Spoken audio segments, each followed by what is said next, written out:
Hi there folks, Jim Schmid here with our golf course superintendent Craig Howard.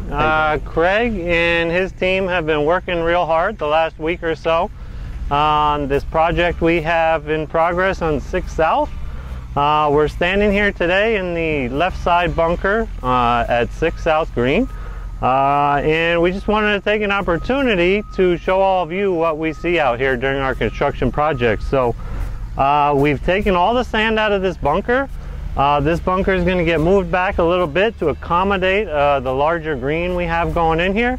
And as we've taken all the sand out, we get an opportunity to look at this. It shows us a little bit of history of the golf course here, a little bit of a archaeological expedition, and Craig is going to explain to us a little bit about the layering that we see in this sand right here. So hopefully you guys can see this okay on the cameras, but as I get down, the real dark soil on the bottom is going to be our native soil. As we come up, the original bunker was actually designed from here to right into here. There's a darker line. Everything up from here is actually not what was originally to it. What happens over time is people are hitting sand shots, you know, and over time it slowly builds up.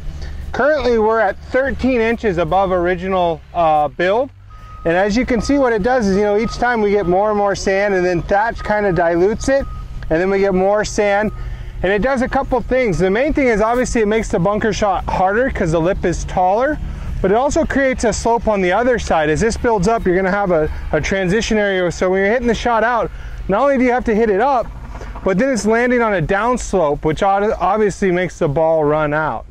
So one of the things that we have in the forecast here for our long-range planning over the next 5 years is work to go in and refurbish all of the bunkers. And this is part of the reason. The main reason, the most basic reason, is sand in the bunker goes bad. What happens with that is it plugs up with impurities, grass clippings. There are minute particles that come in every time we water at night. They get deposited in the bunker.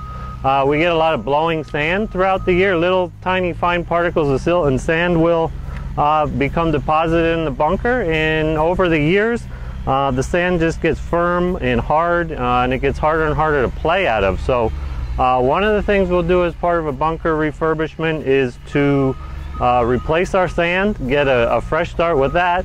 But one of the other things we need to address through that project is the changes that happen outside the bunker. So as Craig mentioned, the bunker we have here today does not necessarily represent what the original architect was trying to do.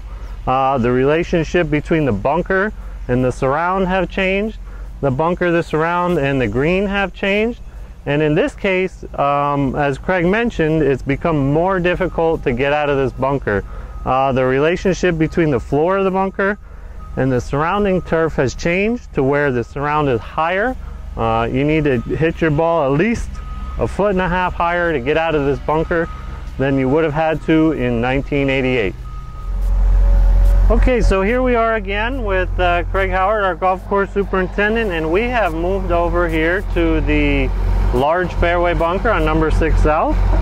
And again, Craig and I have been kind of studying what we found buried here underneath this bunker. And as you can see, we have quite a significant amount of layering. You have 1, 2, 3, 4, 5, 6, 7 or 8 distinct layers. And again, we'll leave it to Craig to kind of explain what's going on here. So you can tell the original, we're saying the original bunker was built here. This next set of layering that you see is the original bunker sand. Again, it's over time gotten built up now close to 18 inches up. And what's really interesting with this one is actually our edge of our bunker was more out in this range, which is hard for you guys to see because of the angle, but I would say at least 2 feet has shrunken in on the bunker. So the last one we didn't talk about was bunker shape and how it changes over time through cultural practices. And especially in turns, you'll start to see areas that move in or out from the original design. This one not only has grown, like we said, upwards over time, we've lost several feet of the bunker just on this one corner. So is there anything else you want to add? Yeah, so just to put a number to this, if we look at our tape measure, we're about 20 inches from our original bunker surface to where our turf grass surface is today. So this bunker, the one we looked at, the green, it had become a little bit more difficult to get out of, it would appear. In this situation, we're probably the reverse of that. This bunker has probably become a little shallower and easier to hit out of over time. So just to reinforce what Craig said, this first layer is our native sand here that we have on site. And then as you see the colors change, the lighter sand layers are bunker sand.